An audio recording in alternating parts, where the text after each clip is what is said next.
బంగ్లాదేశ్లో అసలు ఏం జరుగుతోంది? భారత్ వ్యతిరేకత ఎందుకు ఇలా పెరిగిపోతుంది?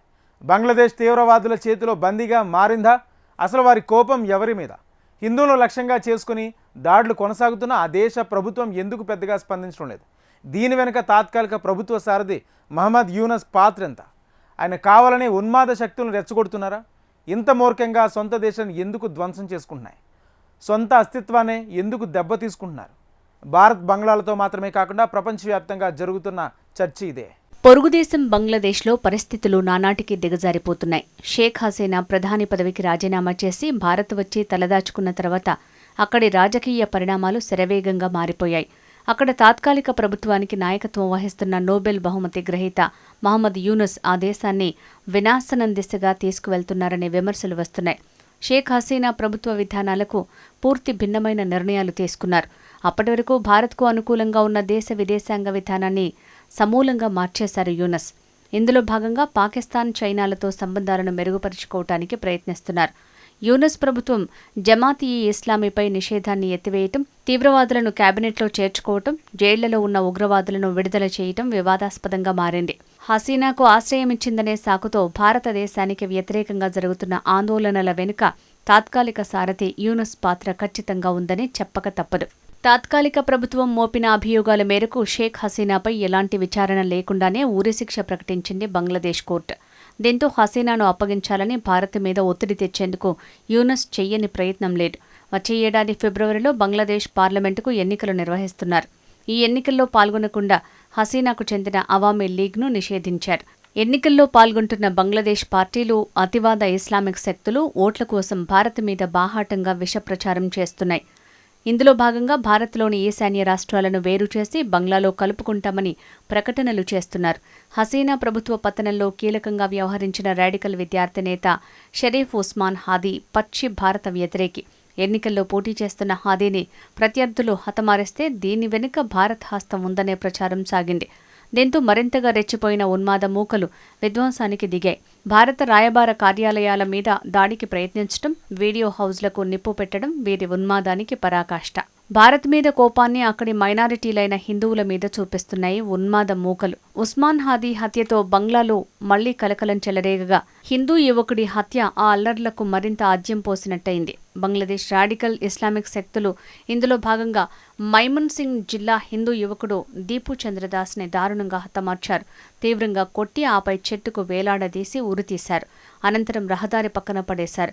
మళ్లీ కొందరు ఆ మృతదేహానికి నిప్పంటించడం కలకలం రేపింది.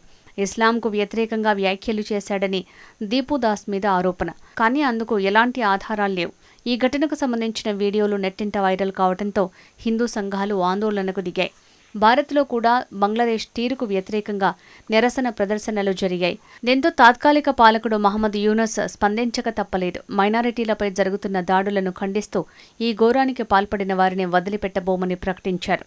ఇక మూక హింసకు దూరంగా ఉండాలని పిలుపునిచ్చారు. ఉస్మాన్ హాదీ అంత్యక్రియలకు భారీ సంఖ్యలో హాజరయ్యారు బంగ్లాదేశ్ ప్రజలు. స్వయంగా మహమ్మద్ యూనస్ ఇందులో పాల్గొన్నారు. ఈ సందర్భంగా ఆయన చేసిన వ్యాఖ్యలు ఆందోళన రేకెత్తించాయి. అంత్యక్రియల సందర్భంగా యూనస్ మాట్లాడుతూ, ఇది వీడ్కోలు కాదు, ఒక ప్రతిజ్ఞ. హాదీ మాకు చెప్పిన మాటలను మేం నెరవేరుస్తాం. మా తరాలే కాదు, రాబోయే తరాలు ఈ వాగ్దానాన్ని కొనసాగిస్తాయి. హాదీ రాజకీయ దృక్పథాన్ని యూనస్ ప్రశంసించారు. ఆయన మానవత్వం, జీవన విధానం, రాజకీయ ఆలోచనలను దేశం ఎప్పటికీ మర్చిపోదని పేర్కొన్నారు. ఉస్మాన్ హాదీ మీకు వీడ్కోలు చెప్పేందుకు ఇక్కడికి రాలేదు. బంగ్లాదేశ్ ఉన్నంతకాలం ఆ దేశ ప్రజలందరి హృదయాల్లో ఉంటారు. అక్కడి నుంచి నిన్నెవరూ తొలగించలేరు. నువ్వు మాకు చెప్పిన మాటను నెరవేరుస్తామని ప్రమాణం చేస్తున్నా. దేశ ప్రజలందరూ మీ ఆదర్శాలను కొనసాగిస్తారు అని అన్నారు. దేశం మర్చిపోలేని మంత్రాన్ని హాదీ తనకు ఇచ్చారని, ప్రపంచం ముందు బంగ్లా తలెత్తుకుని ఉంటుందని, ఎవరి వద్ద తలవంచదని వ్యాఖ్యానించారు. బంగ్లాదేశ్ తాత్కాలిక సారథి యూనస్ చేసిన ప్రసంగం ఆయనలోని భారత వ్యతిరేకతను మరోసారి చాటింది. అంతేకాదు రాడికల్ ఇస్లామిక్ భావజాలానికి ఆయన ఇస్తున్న మద్దతు కూడా బయటపడినట్లయింది. ఈ ఏడాది ఏప్రిల్ మొదటి వారంలో యూనస్ ఈశాన్య భారత్ మీద చేసిన వ్యాఖ్యల గురించి తెలిసిందే. 7 సిస్టర్స్గా పిలిచే 7 ఈశాన్య రాష్ట్రాలకు సముద్ర మార్గం లేదని, సముద్ర తీరమున్న ఒక రకంగా ఈ 7 రాష్ట్రాలకు బంగ్లాదేశ్ సాగర రక్షకుడిగా ఉందని, చైనాకు ఇదొక మంచి అవకాశమన్నారు. చైనా ఆర్థిక వ్యవస్థ దీని ద్వారా మరింత బలోపేతం కావచ్చన్నారు. చైనా పర్యటన సందర్భంగా యూనస్ చేసిన వ్యాఖ్యలకు భారత్ గట్టి సమాధానమే ఇచ్చింది. థాయిలాండ్ రాజధాని బ్యాంకాక్లో జరిగిన బిమ్స్టెక్ సమ్మిట్కు వచ్చిన యూనస్కి గట్టి వార్నింగే ఇచ్చారు భారత ప్రధాని మోడీ. మాట్లాడేటప్పుడు ఆచితూచి మాట్లాడండి. భారత్కు సంబంధించి మీరు చేసిన వ్యాఖ్యలు ఏమాత్రం సమ్మతం కాదు. ఇరు దేశాల మధ్య ఉన్న సామరస్యపూర్వక వాతావరణాన్ని చెడగొడతాయి అంటూ స్పష్టం చేశారు. అయినా యూనస్ బుద్ధి మారలేదు. బంగ్లాదేశ్ పరిణామాలను భారత్ నిశితంగా గమనిస్తోంది. అయితే తొందరపాటు నిర్ణయాలు తీసుకోవటం సరికాదని ఆచితూచి వ్యవహరిస్తోంది. అక్కడి ఉన్మాద శక్తులు తమ దేశానికి భారత్ చేసిన సాయాన్ని మర్చిపోయి కృతజ్ఞత లేకుండా ప్రవర్తిస్తున్నాయి. బంగ్లాదేశ్ ఏర్పాటు వెనుక భారత్ పాత్ర గురించి ప్రత్యేకంగా చెప్పుకోవాల్సిన అవసరం లేదు. ఇదంతా ప్రపంచానికి తెలుసు. గతంలో ఈస్ట్ పాకిస్తాన్గా ఉన్న ఈ ప్రాంతం మీద పాకిస్తాన్ పాలకులు అణచివేత విధానాలను సాగించారు. హత్యలు, అత్యాచారాలు కొనసాగించారు. ఇందులో సుమారు 30 మిలియన్ల మంది తమ ఇళ్లను వదిలి భారత్కు శరణార్థులుగా మారారు.